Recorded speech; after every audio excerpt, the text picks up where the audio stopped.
Hello everyone, welcome to my channel Vanshi and cute love story. तो friends, आज मैं आपके साथ एक न्यू फैन फिक्शन स्टार्ट कर रही हूँ जिसका नाम है फोर्स मैरिज और एक वांशी है। तो चलिए फ्रेंड्स, स्टोरी की स्टार्टिंग करते हैं। अगर आपको मेरा ये फैन फिक्शन अच्छा लगे तो प्लीज़ प्लीज़ मुझे कमेंट ज़रूर करना और मेरे चैनल को सब्सक्राइब भी। तो चलिए स्टोरी की स्टार्टिंग करते हैं। तो स्टोरी के स्टार्टिंग में ही हम हॉस्पिटल में देखते हैं जहाँ दो लोग एक दूसरे को देख रहे थे। वो बहुत परेशान थे, उनके चेहरों पर तनाव साफ दिखाई दे रहा था। वहीं हम देखते हैं एक आदमी जो अंदर लेटा हुआ था, वो अपनी आखिरी सांसें गिन रहा था। वहीं डॉक्टर जो उसे बचाने की कोशिश कर रहे थे, लेकिन ऐसा लग रहा था कि जैसे वो चाहकर भी उस पर्सन को नहीं बचा सकते। वहीं हम देखते हैं जो बाहर खड़े हुए दो लोग थे, उनके चेहरे पर गुस्सा साफ दिखाई दे रहा था। वहीं एक पर्सन तो इतना गुस्से में था, ऐसा लग रहा था कि अगर उसे मौका मिले तो अभी वो पूरे चाइना को जला देगा। वहीं दूसरा पर्सन उसका हाथ पकड़ता है और कहता है, वांग जी, तुम्हें सब्र करना होगा। पहले हमें बस अंकल के ठीक होने का इंतजार करना होगा। वांग जी कहता है, गगा, क्या आपको लगता है कि मैं ये करूँगा? मैं बस ये जानना चाहता हूँ कि ये सब करने की हिम्मत किसकी हुई? किसने अंकल को चोट पहुँचाने की कोशिश की है? मैं वादा करता हूँ, अगर मुझे पता चल गया कि वो कौन है तो मैं उसे छोड़ूंगा नहीं। वो नहीं जानता कि उसने किसके पर्सन को चोट पहुँचाई है। वहीं सिचैन कहते हैं, पर वांग जी, तुम्हें पता होना चाहिए, अभी हमें सिर्फ अंकल के बारे में सोचना है। वांग जी कहता है, बिल्कुल नहीं, अंकल के उठने से पहले बस मैं ये देखना चाहता हूँ। मैं बस ये वेट कर रहा हूँ कि डॉक्टर बाहर आए और मुझे बताएं कि अंकल कैसे हैं। वहीं हम देखते हैं सिचैन और वांग जी दोनों परेशान थे और वो बस चुपचाप वहाँ बैठे हुए थे। वहीं हम देखते हैं डॉक्टर जो बाहर आते हैं। डॉक्टर के चेहरे पूरी तरीके से पीले पड़े हुए थे, क्योंकि वो जानते हैं कि जो खबर वो उन दोनों लेंस को सुनाने जा रहे हैं, उसका गुस्से में अंजाम उन लोगों पर भी आ सकता है। क्योंकि वो लैन वांग जी को अच्छे से जानते हैं कि वो किस तरीके का अल्फा है, जो जो किसी को भी कुछ करने से पहले एक बार भी सोचता नहीं है। वहीं हम देखते हैं वांग जी जो डॉक्टर की तरफ गुस्से में देखता है और कहता है, मेरे अंकल कैसे हैं? वो डॉक्टर जो पूरी तरीके से डर जाता है और कहता है, सर, वो वो तभी सिचैन कहते हैं, बोलो डॉक्टर, हमारे अंकल कैसे हैं? तभी वो पर्सन कहता है, सर, हाँ, आई एम सॉरी, पर हम आपके अंकल को नहीं बचा सके। वांग जी जो गुस्से में आ जाता है और उस डॉक्टर का कॉलर पकड़ लेता है और कहता है, क्या कहा तुमने? तभी वो कहता है, हाँ हाँ सर, हमें माफ़ कर दीजिए, पर हम आपके अंकल को नहीं बचा सके। हम क्या करते, हॉस्पिटल आने से पहले ही वो पूरी तरीके से ख़त्म हो चुके थे, लेकिन हमने फिर भी बहुत कोशिश की, लेकिन हम उन्हें नहीं बचा पाए। वांग जी कहता है, तुम कैसे डॉक्टर हो? तुम डॉक्टरी के लायक ही नहीं हो जो तुम मेरे अंकल को नहीं बचा सके। ऐसा कहकर वो उसकी गर्दन पकड़ लेता है। वहीं डॉक्टर जो डर जाता है। सिचैन जो वांग जी से डॉक्टर को छुड़ाने की कोशिश कर रहे थे, सिचैन और वांग जी की आंखों में आंसू थे। वहीं सिचैन कहते हैं, वांग जी छोड़ो उसे, वो मर जाएगा। वांग जी कहता है, वैसे भी इसे जीने का क्या अधिकार है गगा, ये मेरे अंकल को नहीं बचा सका। सिचैन कहते हैं, वांग जी छोड़ो उसे, उसे चोट पहुंचा रहे हो। वांग जी कहता है, हाँ, मैं उसे चोट पहुंचाना चाहता हूँ। ऐसा कहता है। सिचैन जल्दी से वांग जी को उस डॉक्टर से दूर करते हैं। डॉक्टर ऐसा लग रहा था कि बस मरने ही वाला था। वो गहरी गहरी सांसें लेता है। तभी सिचैन कहते हैं, तुम जाओ यहाँ से। वो डॉक्टर जल्दी वहाँ से भाग जाता है। वांग जी जो अपनी नीज़ पर बैठ जाता है और रोने लगता है और कहता है, गगा, हम पूरी तरीके से अनाथ हो गए। आप जानते हैं, हमारे पेरेंट्स के मरने के बाद सिर्फ हमारे अंकल थे, लेकिन अब वो भी हमारे साथ नहीं है। सिचैन वांग जी को अपनी बाहों में भर लेते हैं और कहते हैं, वांग जी, मैं हूँ, देखो मैं तुम्हारे साथ हूँ। ऐसा कहते हैं। हालांकि सिचैन को भी पता है कि जब से उनके पेरेंट्स की डेथ हुई है, तब से उनके अंकल ने उन दोनों से कितना प्यार किया है, यहाँ तक कि उन दोनों के लिए उसने उन्हें कभी शादी नहीं की, ताकि पता नहीं वो कैसी आएगी जो उनके बच्चों को प्यार करेगी भी कि नहीं। इसलिए हमेशा के लिए लैन कुरैन ने यह खुद से वादा किया कि वो कभी शादी नहीं करेंगे। वो अपने इन दोनों बच्चों के लिए हमेशा ऐसे ही रहेंगे, ताकि कोई उनके बच्चों को चोट ना पहुंचा सके। हर चीज़ पे, हर जगह पे, हर सुख दुख में कुरैन हमेशा अपने दोनों बच्चों के साथ खड़े रहे। लेकिन आज आज जिस तरीके से कुरैन उन दोनों को छोड़ कर चले गए, ऐसा लग रहा था कि जैसे वांग जी और सिचैन की तो पूरी दुनिया ही उजड़ गई हो। काफ़ी टाइम तक दोनों इसी तरीके से होते हैं। वहीं अचानक वांगजी जल्दी से खड़ा होता है और कहता है, अपनी मुट्ठियाँ भींच लेता है। सिचेन जो डर जाते हैं, सिचेन अच्छे से जानते हैं कि वांगजी कोई मामूली अल्फा नहीं है, और दूसरा वांगजी जो है उसकी सच्चाई तो कोई जानता भी नहीं है। जो लोग सिर्फ वांगजी को एक बहुत बड़े लैंड कॉर्पोरेशन के सीईओ के बारे में जानते हैं, लेकिन उससे भी बड़ी सच्चाई एक और है जिसे कोई नहीं जानता। वहीं हम देखते हैं वांगजी जो खड़ा होता है और अपनी मुट्ठियाँ भींच लेता है। सिचेन कहते हैं, वांगजी तुम क्या करने की सोच रहे हो? वांगजी कहता है, मैं उस इंसान का पता लगाने जा रहा हूँ जिसने हमसे हमारे अंकल को छीन लिया, ऐसा कहता है। वहीं हम देखते हैं जल्दी से एक पर्सन उनके सामने आता है। वो पर्सन वांगजी की तरफ देखता है और कहता है, सर मुझे आपसे कुछ कहना है। वांगजी कहता है, बोलो। तभी हम देखते हैं उसके पीछे एक पर्सन और आता है। तभी वांगजी जैसे ही उसे देखता है और कहता है, शुयांग, शुयांग क्या तुमने पता किया? शुयांग कहता है, हाँ वांगजी मैंने पता किया, ऐसा कहता है। और जो पर्सन शुयांग के साथ था उससे वो फाइल ले लेता है और कहता है, इसे देखो वांगजी। वांगजी जैसे ही उस फाइल को लेता है उसकी आंखें बड़ी बड़ी हो जाती हैं। वो कहता है, क्या तुम श्योर हो? शुयांग कहता है, बिल्कुल, अगर तुम्हें भरोसा नहीं है तो ये देखो। ऐसा कहकर वो अपना फ़ोन निकालता है और उस फ़ोन पर एक वीडियो चालू कर देता है। जैसे ही वो वांगजी और सिचेन वो वीडियो देखते हैं, वांगजी अपनी मुट्ठियाँ भींच लेता है। कहता है, अब तुम्हें मुझसे कोई नहीं बचा सकता। देखो मैं तुम्हारा क्या हर्ष करता हूँ, तुम्हें ये भी नहीं पता कि अब मैं तुम्हारे साथ क्या करने वाला हूँ, ऐसा कहता है। और अपनी मुट्ठियों को बीच लेता है। उसकी आंखें पूरी तरीके से रेड हो गई थी। वहीं से चैन वांगजी का हाथ पकड़ लेते हैं और कहते हैं, वांगजी ये सब हम बाद में करेंगे, पहले तुम्हें जानते हो ना, हमें अंकल का अंतिम संस्कार करना होगा। जिस पर वांगजी अपने गगा की तरफ देखता है और कहता है, गगा पर? चैन कहते हैं, बिल्कुल नहीं, हमें सब कुछ बहुत सोच समझ कर करना होगा, अभी सबसे बड़ी चीज़ यही है, ऐसा कहते हैं। जिस पर वांगजी और सिचेन दोनों एक दूसरे की तरफ देखते हैं। वहीं शुयांग की आंखों में भी आंसू थे। शुयांग अच्छे से जानता है कि लैन कुरेन वांगजी और सिचेन के लिए क्या थे। वहीं हम देखते हैं सभी लोग वांग सिचेन का अच्छे से अंतिम संस्कार करते हैं। वांगजी के आंसू अभी भी नहीं रुके थे। वो वांगजी जो चैन कुरेन की कब्र के आगे बैठा हुआ था और कहता है, मैं आपसे वादा करता हूँ अंकल, जिस इंसान ने आपको चोट पहुँचाई है ना, मैं उसे खून के आंसू रुलाऊंगा।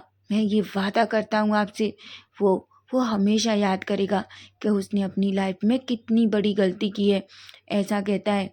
वहीं हम दूसरी तरफ देखते हैं चियांग मेंशन में, जहाँ चियांग फेमियान बहुत परेशान थे। मैडम यू कहती है, लेकिन ऐसा कैसे हो सकता है? फेमियान कहते हैं, मैं नहीं जानता ऐसा कैसे हुआ, मैंने तो गाड़ी हमेशा की तरह कंपनी के पार्किंग में पार्क की थी, फिर कार कैसे चोरी हो सकती है? मैडम यू गुस्से में देखती हैं और कहती हैं, मुझे समझ नहीं आता आखिर ऐसा कौन हो सकता है, पर तुमने रिपोर्ट क्यों नहीं लिखाई?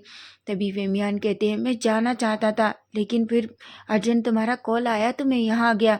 तभी मैडम यू कहती है, हाँ मैं तुम्हें ये बताना चाहती थी, तुम्हें पता है लैंड कॉर्पोरेशन के जो डायरेक्टर है लैंड कुरेन, उसका एक्सीडेंट हो गया है। तभी फेमियान कहती हैं, क्या तुम ये क्या कह रही हो? मैडम यू कहती हैं, हाँ ऐसा कहती है। जिस पर फेमियान बड़ी बड़ी आंखों से व्यू को देखने लगते हैं। वहीं हम देखते हैं अचानक झांगचेंग अंदर आता है और जोर से चिल्लाता है और कहता है, डैड आप जल्दी आइए, ऐसा कहता है। जिस पर झांग फेमियान और मैडम यू दौड़कर डोर की तरफ जाते हैं। जैसे ही वो वहाँ पहुँचते हैं वो शॉक हो जाते हैं, क्योंकि कार उनकी घर की पार्किंग में थी। फेमियान और मैडम यू दोनों एक दूसरे की तरफ देखते हैं। फेमियान कहते हैं, ऐसा कैसे हो सकता है? मैडम यू कहती हैं, तुमने तो कहा था कि तुम्हारी कार चोरी हो गई है। पेमियान कहती हैं, बिल्कुल मैं सच कह रहा हूँ, यू कार चोरी हो गई थी, मैंने चैंग को भी कॉल किया था। चैंग कहता है, हाँ माँ, डैड ने मुझे बताया था, लेकिन ये कार यहाँ कैसे आई? मैडम यू कहती हैं, हो सकता है वो आदमी को जब ये पता चला हो कि कार तुम्हारी है तो वो डर गया हो, वैसे कुछ भी हो, हमें तो खुश होना चाहिए कि कार वापस हमारी पार्किंग में आ चुकी है। जिसे देखकर फाइनली फेमियान भी कहते हैं। वहीं हम देखते हैं मैडम यू जो फेमियान की तरफ देखती है। तभी फेमियान कहते हैं, तुम्हें क्या लगता है, क्या हमें कुरैन की ग्रेवयार्ड पर जाना चाहिए? तभी मैडम यू कहती हैं, बिल्कुल नहीं, तुम अच्छे से जानते हो मुझे वो लेंस बिल्कुल पसंद नहीं है, और वैसे भी हम उनके राइवल हैं और मैं नहीं चाहती कि तुम वहाँ जाओ, ऐसा कहती है। जिस पर फाइनली वो कुछ भी नहीं कहते और कह देते हैं। हालांकि वो वहाँ जाना चाहते थे लेकिन मैडम यू की वजह से नहीं जा पाते। वहीं हम देखते हैं मैडम यू जो अंदर आती है और वो सबकी तरफ देखती है। तभी वो कहती है, क्या वो लड़का अभी तक नहीं उठा? तभी चैंग कहता है, माँ उसका नाम विंग है, आप उसे लड़का कैसे कह सकती हैं? मैडम यू कहती हैं, क्यों, वो एक लड़का नहीं है? तुम्हें क्या लगता है वो एक मामूली ओमेगा है? चैंग तुम्हें पता होना चाहिए, तुम अपनी माँ से बात कर रहे हो। चैंग को गुस्सा आता है और कहता है, माँ क्या आपको नहीं पता आप उसके साथ किस तरीके से बिहेव करती हैं? माँ वो इंसान है, कोई जानवर नहीं, समझिए आप। वहीं फेमियान कहते हैं, यू मैंने तुमसे कितनी बार कहा है उसे अच्छे से विंग कह के बोला करो, उसका नाम विंग है, समझी तुम? मैडम यू अपनी मुट्ठियाँ बीच लेती हैं और कहती हैं, ठीक है सभी लोग चलो, डिनर रेडी है, ऐसा कहती हैं। जिस पर सभी लोग डिनर के लिए जाते हैं। वहीं हम देखते हैं याली और विंग जो एक साथ आते हैं। मैडम यू को बिल्कुल पसंद नहीं है जिस तरीके से चैंग और याली विंग से प्यार करते हैं, लेकिन वो क्या कर सकती है क्योंकि उसके बच्चे इस मामले में उसकी बिल्कुल नहीं सुनते। वहीं हम विंग को देखते हैं। विंग मैडम यू को देखकर पूरी तरीके से डर जाता है और सिमट जाता है। याली विंग का हाथ पकड़ती है और कहती है, क्या हुआ? विंग कहता है, सीजे मैं अपने रूम में खाना खा लूँगा। याली कहती है, क्यों विंग, तुम हमारे साथ खाना खाओगे, चलो। तभी चैंग एक स्माइल करता है और कहता है, विंग इधर आओ मेरे पास। जिस पर विंग एक स्माइल करता है और चैंग के पास जाता है। चैंग विंग के बालों में हाथ घुमाता है और कहता है, यहाँ बैठो मेरे पास, और हाँ तुम्हें डरने की ज़रूरत नहीं है, मैं हूँ ना तुम्हारा भाई। जिस पर विंग एक स्माइल करता है। वहीं हम देखते हैं विंग जो चुपचाप टेबल के पास बैठ जाता है। मैडम यू अभी भी अपनी उन डार्क नज़रों से विंग को देख रही थी। ऐसा लगा रहा था कि जैसे वो नज़रों से ही विंग को मार देगी। वहीं फेमियान जो गुस्से में यू को देखते हैं, लेकिन वो क्या कर सकते हैं क्योंकि मैडम यू कभी किसी की बात नहीं सुनती। वहीं सबको एक सर्वेंट आती है और वो सबको खाना परोसती है। सभी खाने लगते हैं। विंग भी अच्छे से खाना खाता है। तभी सभी खड़े होते हैं। यांगचेंग कहता है, विंग मुझे बताओ कि तुम्हारे एग्ज़ाम्स कब से हैं? विंग कहता है, गगा मेरे एग्ज़ाम्स 1 मंथ बाद हैं। जिस पर यांगचेंग एक स्माइल करता है और कहता है, ठीक है, और हाँ अब मेरी बात याद ध्यान से सुनो, आज के बाद तुम घर का कोई काम नहीं करोगे, चाहे मैं कुछ भी कहे, तुम्हें अपनी पढ़ाई पर पूरी तरीके से ध्यान देना है। जिस पर विंग डर जाता है और यू की तरफ देखता है। यू कहती है, तुम्हें क्या लगता है अगर मैं उसे घर का काम नहीं सिखाऊंगी तो जब वो शादी कर जाएगा तो वो कैसे काम करेगा? तभी यांगचेंग कहता है, मैं विंग की शादी किसी ऐसे अल्फा से नहीं करूँगा जो विंग से इतना सारा काम कराए। और हाँ माँ, मैं आपको बता दूँ, विंग विंग कोई नॉर्मल ओमेगा नहीं है, विंग हमारा है, समझिए आप जानते हैं विंग एक जियांग्स को बिलोंग करता है, इसलिए इसी के ऐसे कैसे ओमेगा अल्फा से इसकी शादी नहीं करूँगा। मैं एक ऐसे अल्फा से विंग की शादी करूँगा जो विंग को बहुत प्यार करे और हाँ विंग का सम्मान करे और विंग को खाना बनाने की ज़रूरत ना हो, उसके घर में बहुत सारे नौकर हों। मैडम यू गुस्से में विंग को देखती है और कहती है, क्या तुम्हें सच में लगता है कि इस जैसे ओमेगा को कोई प्यार करेगा? ऐसा कहती है। वहीं हम विंग के बारे में थोड़ा जान लेते हैं। एक्चुअली वैसे विंग जियांग्स नहीं है, विंग वीचान से और कांसा सरन का बेटा है जो जियांग फेमियान के बहुत अच्छे दोस्त थे, लेकिन एक एक्सीडेंट में वीचान से और कांसा सरन दोनों की डेथ हो जाती है, जिस वजह से जियांग फेमियान विंग को अडॉप्ट कर लेते हैं। हालांकि जियांग चेंग, यानली और जियांग फेमियान ने विंग को पूरी तरीके से अपना लिया है, लेकिन मैडम यू कभी भी विंग को नहीं अपना पाई क्योंकि मैडम यू हमेशा खानसा सरन से बहुत जलस थी और इस वजह से वो आज तक कभी भी विंग को अपना नहीं पाई हैं। हालांकि उन्हें नहीं पता कभी कभी उन्हें क्या हो जाता है, लेकिन कभी कभी वो विंग पर इतनी स्ट्रिक्ट हो जाती हैं कि विंग को बहुत बहुत बड़ी पनिशमेंट दे देती हैं। लेकिन ये सब बातें जियांग चेंग और यानली फेमियान को कभी पसंद नहीं आती। हालांकि विंग को कभी भी मैडम यू से कोई शिकायत नहीं रही है, चाहे वो उसे कितनी भी पनिशमेंट दे लें, क्योंकि वो हमेशा जियांग चेंग, यानली और फेमियान के प्यार के सामने यू की दी हुई सारी पनिशमेंट भूल जाता है। वहीं यानली विंग की तरफ देखती है और कहती है, आशियान। विंग जो यानली की तरफ देखता है, तभी यानली कहती है, मेरी बात सुनो, अगर तुम्हें किसी भी चीज़ की ज़रूरत हो तो मुझसे आकर पूछना, ठीक है? जिस पर विंग कहता है। तभी चैंग कहता है, जाओ अपनी पढ़ाई करो और आराम करो। जिस पर विंग कहता है, विंग अब अभी सिर्फ 18 साल का है इसलिए, और वो बहुत क्यूट भी है, इसलिए यानली और जियांग चेंग उससे बहुत प्यार करते हैं। जियांग चेंग ने कॉलेज में भी सबसे जाकर कह दिया, अगर किसी ने भी विंग को जरा भी छूने की कोशिश की तो कोई भी बच नहीं पाएगा। इसलिए कॉलेज में भी सभी लोग विंग से डरते हैं। वो कभी भी विंग से कुछ नहीं कहते क्योंकि विंग की वजह से उन्हें बहुत डर लगता है। वहीं हम देखते हैं विंग अभी अभी हुई सारी बातों को जैसे ही सुनता है वो एक गहरी सी सांस लेता है क्योंकि वो जानता है हमेशा उसकी वजह से मैडम यू और जियांग चेंग के बीच झगड़ा होता है। लेकिन वो क्या कर सकता है, उसने इसके लिए कई बार जियांग चेंग से कहा है कि उसकी वजह से वो मैडम यू से इतनी सारी बातें ना कहे, लेकिन जियांग चेंग कभी नहीं मानता। जियांग चेंग को बिल्कुल पसंद नहीं है मैडम यू जिस तरीके से विंग के साथ बिहेव करती हैं। वहीं हम देखते हैं याली जो विंग का हाथ पकड़ती है और कहती है मेरे साथ चलो। मैडम यू कहती है मैं तुम लोगों से कह रही हूँ एक दिन तुम दोनों बहुत पछताओगे। वहीं विंग जो मैडम यू की तरफ देखता है। फेमियान कहते हैं यू ऐसी बातें करना बंद करो, समझी तुम। इस पर यू अनोंग सा फेस करती है और कहती है तुम लोगों को जैसा अच्छा लगे वैसा करो, ऐसा कहती है और गुस्से में वहाँ से चली जाती है। वहीं याली विंग की तरफ देखती है और कहती है विंग तुम माँ की बातों को ज़्यादा मत सुनो, तुम्हें पता है ना कि माँ कैसी है। जिस पर विंग कहता है। वहीं अब हम लैंड मेंशन में देखते हैं जहाँ विंग वांगजी और सिचेन दोनों बैठे हुए थे। उनकी आंखों में पूरी तरीके से अंधेरा था क्योंकि उन्हें बस अपने अंकल की याद आ रही थी जो उन दोनों को किस तरीके से हंसाते थे, उनके साथ मजाक करते थे, उन्हें टीज करते थे। वहीं हम देखते हैं वांगजी कहता है गगा मैंने डिसाइड कर लिया है कि मुझे क्या करना है। सिचेन कहते हैं क्या करना है। वांगजी कहता है मैं अच्छे से जानता हूँ कि मुझे वहाँ क्या करना है, ऐसा कहता है और वो उठकर अपने कमरे में चला जाता है।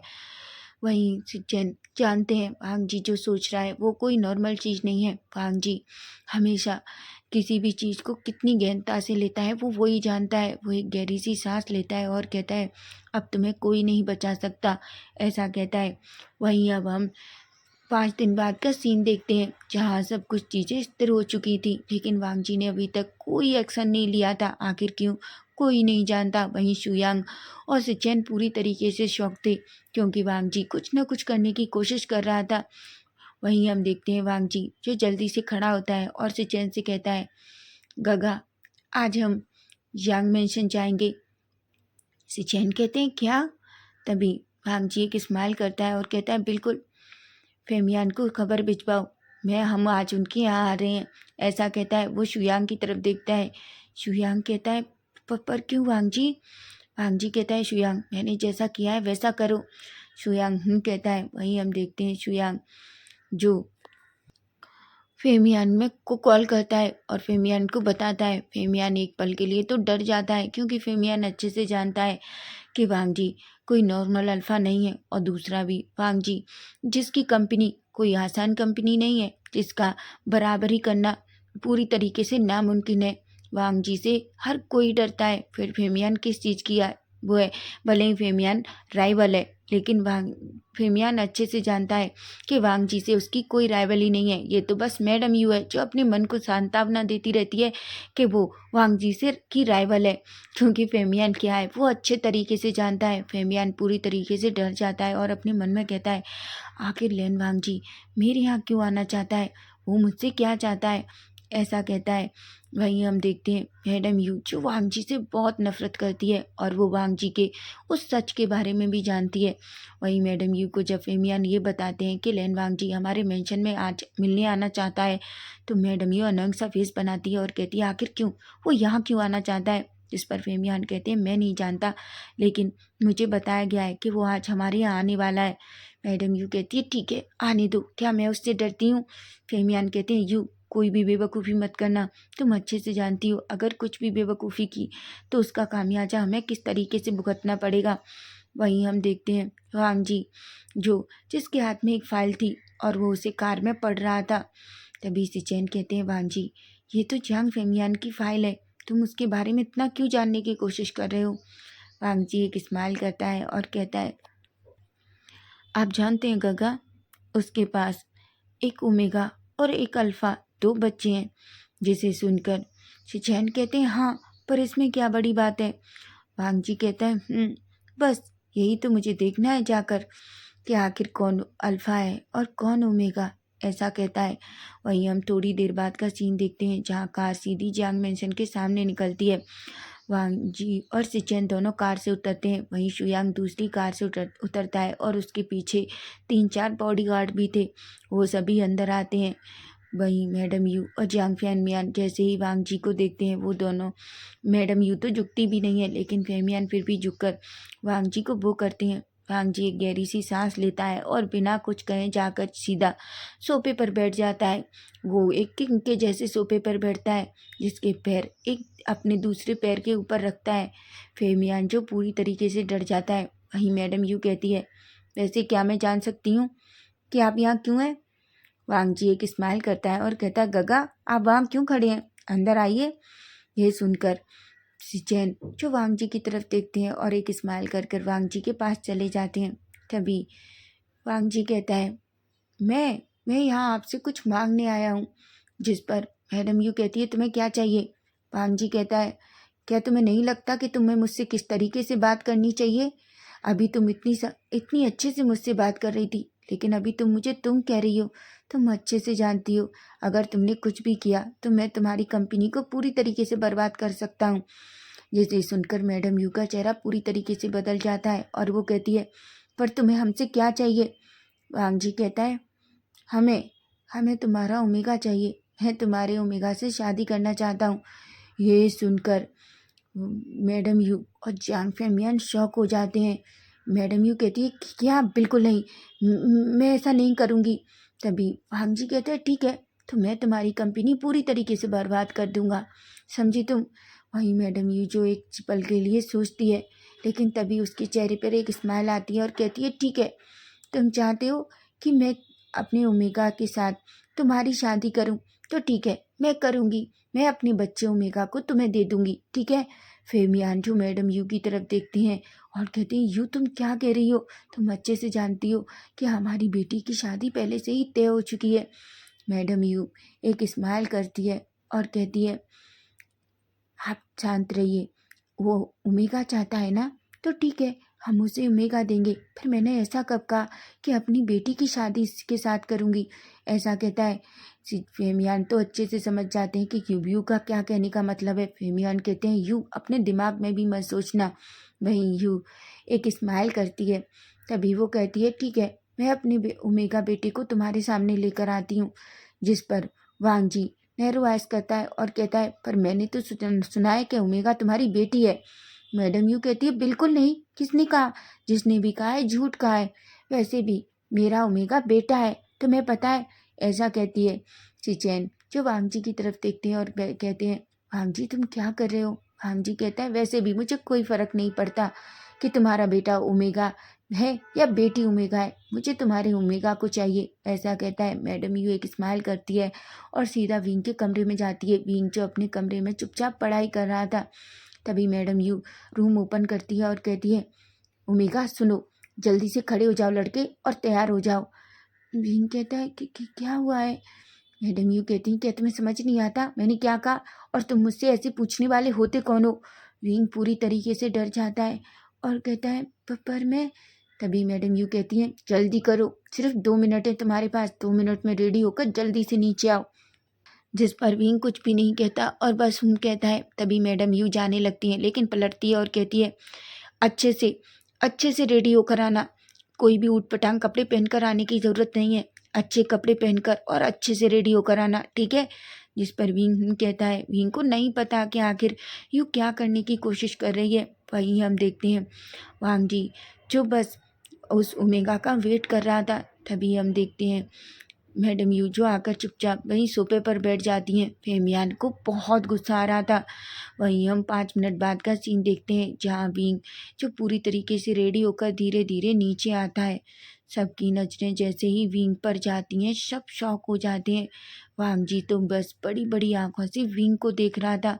पता नहीं क्यों विंग को देखते ही उसके अंदर कुछ तो होता है, लेकिन वो जो कुछ हो रहा था उन सभी को साइड में रखता है और एक स्मग करता है और कहता है, अच्छा तो ये तुम्हारा ओमेगा है।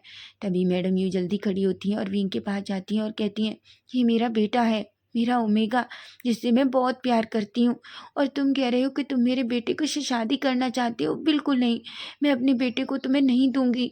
ऐसा कहकर नाटक करती है। विंग तो शॉक हो जाता है, विंग की बॉडी शिवर करने लगती है। वहीं फेमियान भी शौक थे। फेमियान अपनी हाथों की मुट्ठियां बीच लेते हैं और वो अच्छे से जानते थे कि यू कितना बड़ा नाटक कर रही है। वहीं फेमियान कहते हैं यू।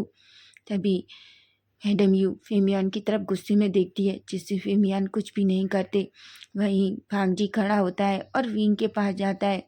वो विंग के चेहरे को देखता है और कहता है, वैसे तुम्हारा बेटा बहुत सुंदर है।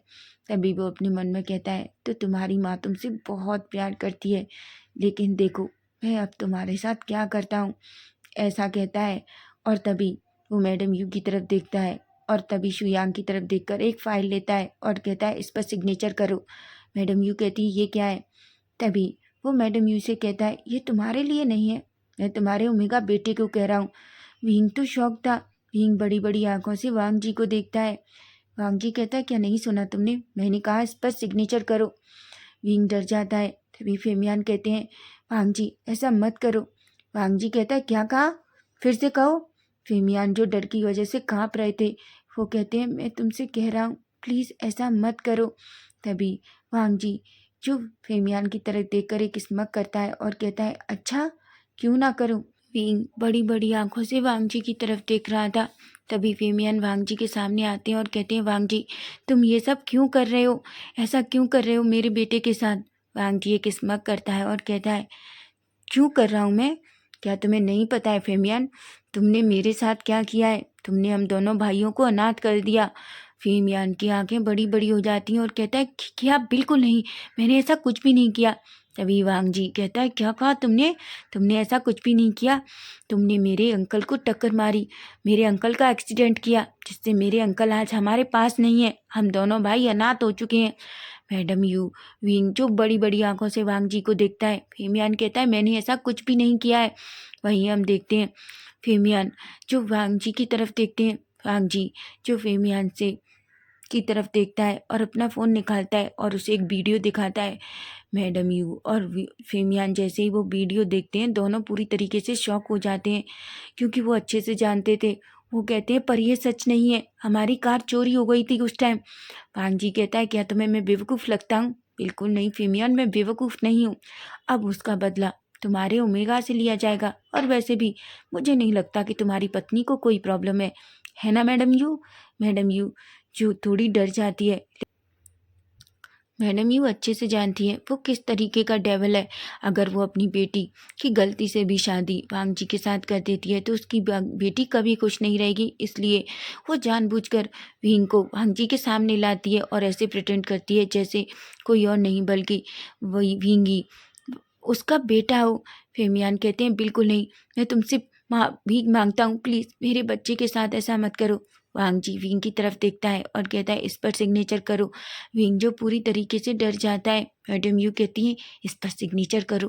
क्या तुम्हें इतना अच्छा लग रहा है कि किस तरीके से जिस इंसान को तुम अपना पिता कहते हो, वो किस तरीके से एक दूसरे पर्सन के सामने अपनी नीज़ पर बैठा है।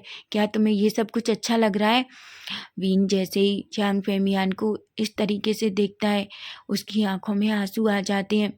वो जल्दी से वो पेपर लेता है और सिग्नेचर कर देता है, जिस पर जियांग फेमियान पूरी तरीके से शॉक हो जाते हैं। तो फ्रेंड्स, नेक्स्ट पार्ट इसका हम कल देखेंगे। और डियर, आपको आज का पार्ट कैसा लगा मुझे ज़रूर बताना कमेंट करके। अगर आपको ये फ़ैन फिक्शन अच्छा लगेगा तो ही मैं इस फ़ैन फिक्शन को शेयर करूँगी, नहीं तो मैं इसे यही स्टॉप कर दूँगी। तो प्लीज़ प्लीज़ डियर अपने कमेंट ज़रूर करना। Bye bye, take care.